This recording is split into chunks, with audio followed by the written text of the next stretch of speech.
Where's Snake Plissken when you need him most? Wait, I thought he was dead. Hey, everybody, I'm Steve Green with Bill Whittle and Scott Ott, and this is Right Angle, brought to you by the members of BillWhittle.com, and it is Escape from New York City time, I got to tell you.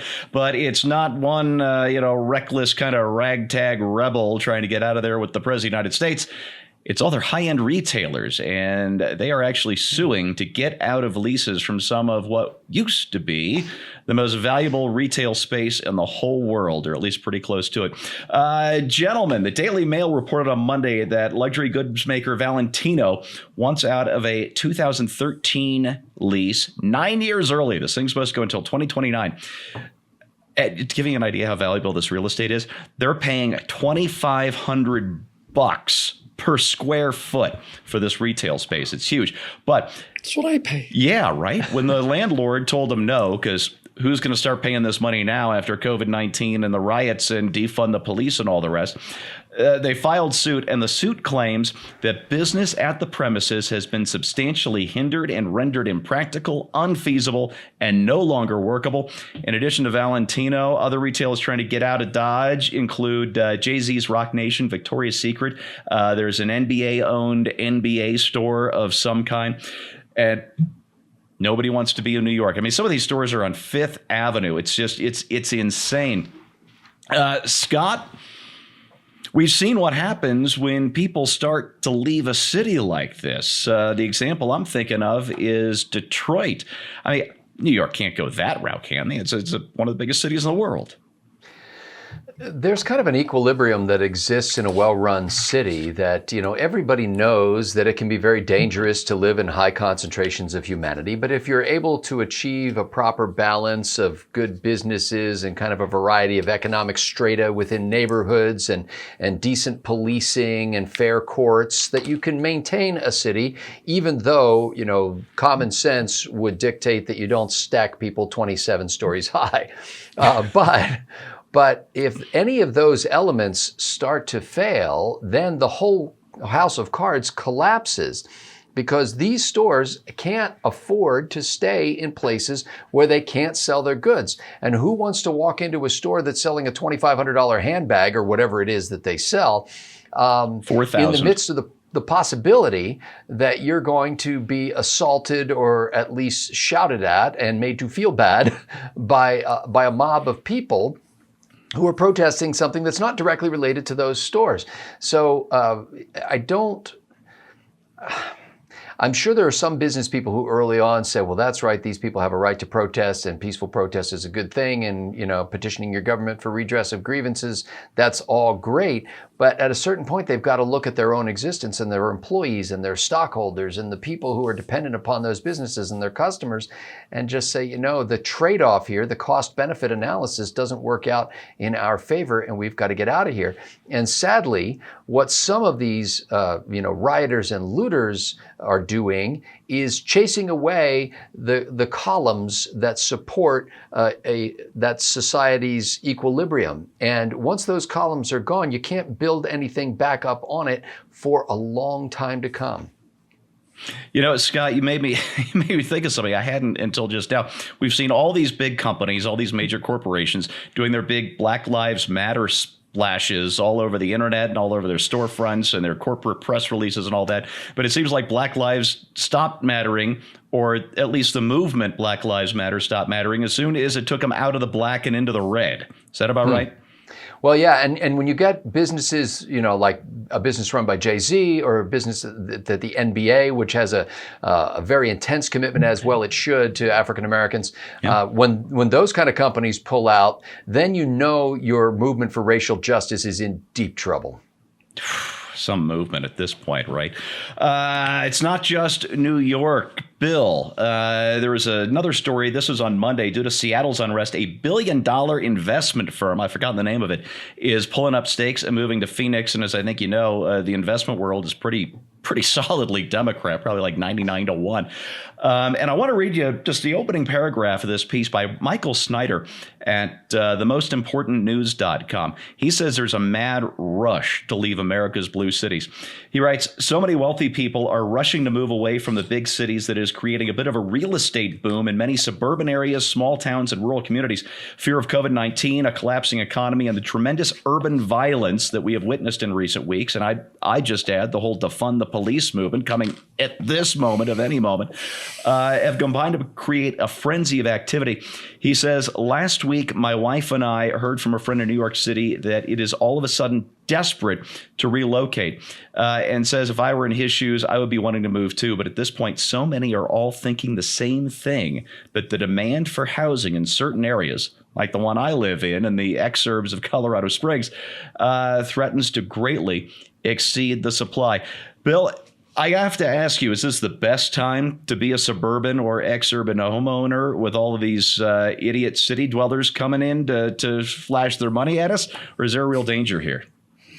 Now, every little suburb in America gets to be their own little Texas, and experience the joy of having people who've ruined, utterly trashed their own economies through their own ridiculous self-serving virtue signaling politics, coming to your neighborhood and then making their very level best to do the same thing to where they live now.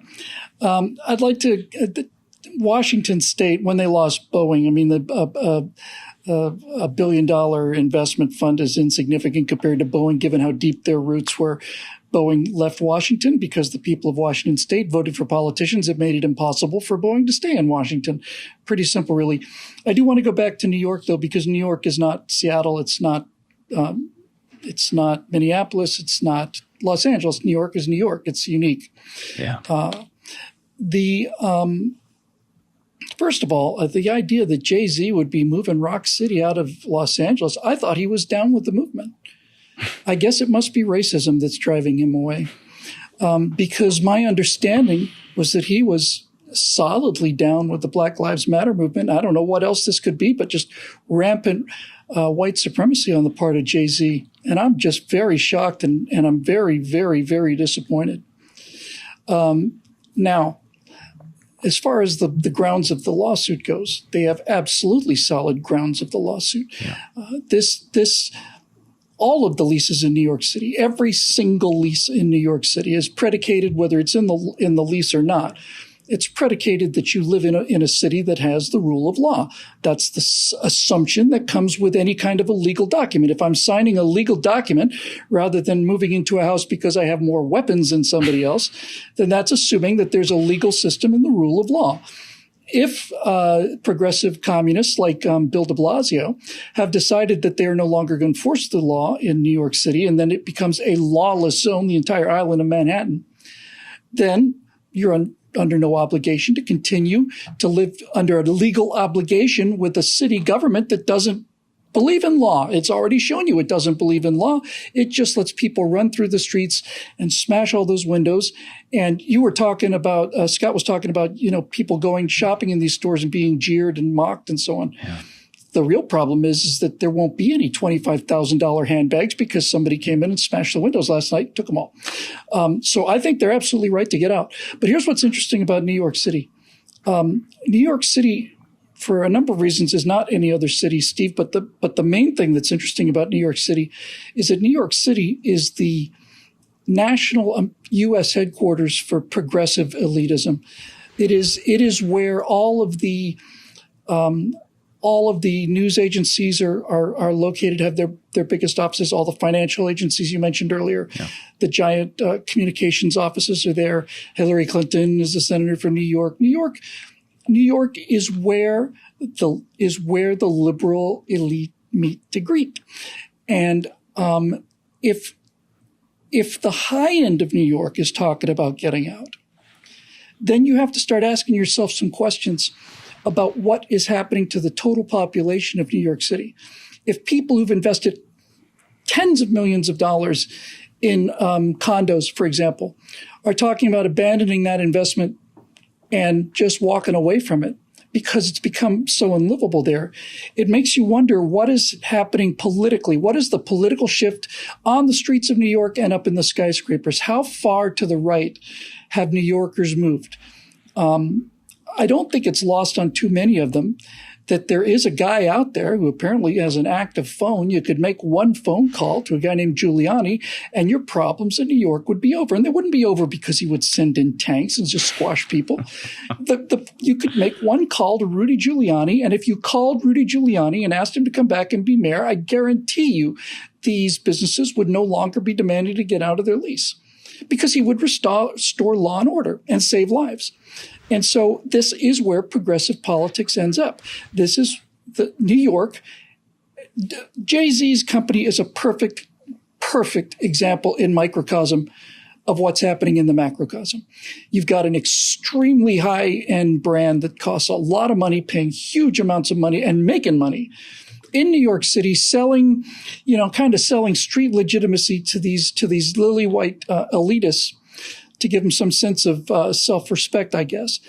And now they're talking about leaving because the movement that they represent in terms of their fashion and all the rest of it has destroyed any means of doing business in New York City. I find it interesting that Jay-Z is going on the business end of this rather than on the black end of this, because that's basically what's happening. He has made a decision as the owner of that company. Do I go with the Black Lives Matter side or do I protect my investment? And guess which one he took. So if New York, if the richest people in New York are leaving New York, which is an irreplaceable experience, that if you listen to New Yorkers talk about New York, it is irreplaceable. There's nothing else like it. And to that small degree, they're right. There is nothing else like it. If they're talking about getting off of Manhattan and not coming back, then at some level, you would think that the reality that has forced them off of this one and only place in the world will start to catch up with them a little bit and maybe affect the way that they actually vote for people in the future. Maybe next time they might want to just give some thought, I don't know, just off the top of my head, maybe think about electing somebody who's not a communist, anarchist, left-wing idiot who believes in politics and who's very proud of the fact that his own daughter, the mayor's daughter, was down on the street smashing windows of the stores that are now trying to leave New York City. Oh, and one more thing. Yeah. I'm sorry. This is something that I thought of, and I've been thinking about an awful lot with regard to people leaving California and going to Texas. I think we really need to look seriously into this extremely wise Roman Catholic philosophy and the idea of purgatory.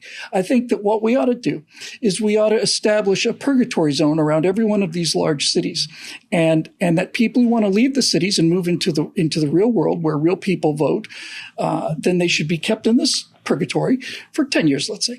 And we'll examine how they vote. Their votes won't count, obviously. But we'll give them 10 years to understand why the place that they're leaving doesn't work and why the place that they're moving to does work. And after 10 years, if they haven't got it, then back they go to purgatory, chuck them back there for another 100 years and get the prayers going. Because if you're too stupid after 10 years to see that you can't take with you what you're running away from and go to a place that you like and bring what you're running away from with you without ruining that place, I'm telling you, it's a profoundly good idea, this purgatory thing. I'm going to look into it. All right. Bill made me have a thought, and I apologize for this, but I'm going to First time share for it with you everything. now. Yeah. And it's this, people talk about pre-Giuliani New York under Dinkins and Ed Koch and all the rest, where it was just, it was slums and it was crime, and Times Square was, hooker and pusher and live sex show central.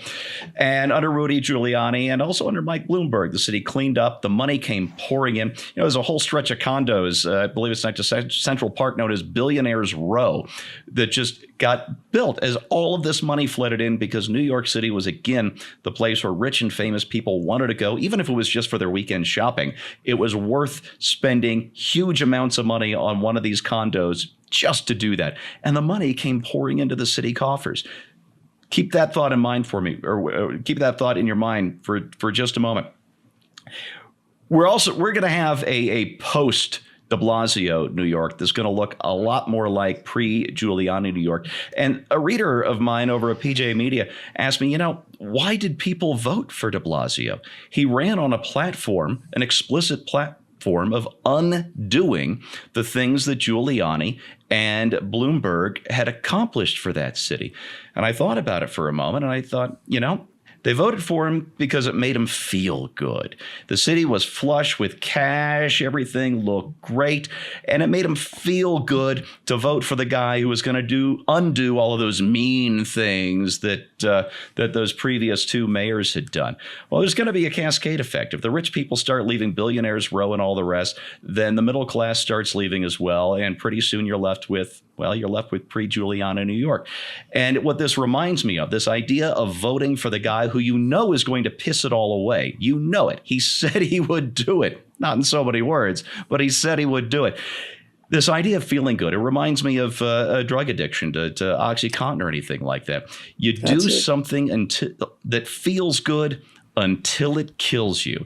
So if in 5, 10, 15 years, we're looking at the corpse of New York City, the medical examiner statement is going to list the cause of death as accidental suicide.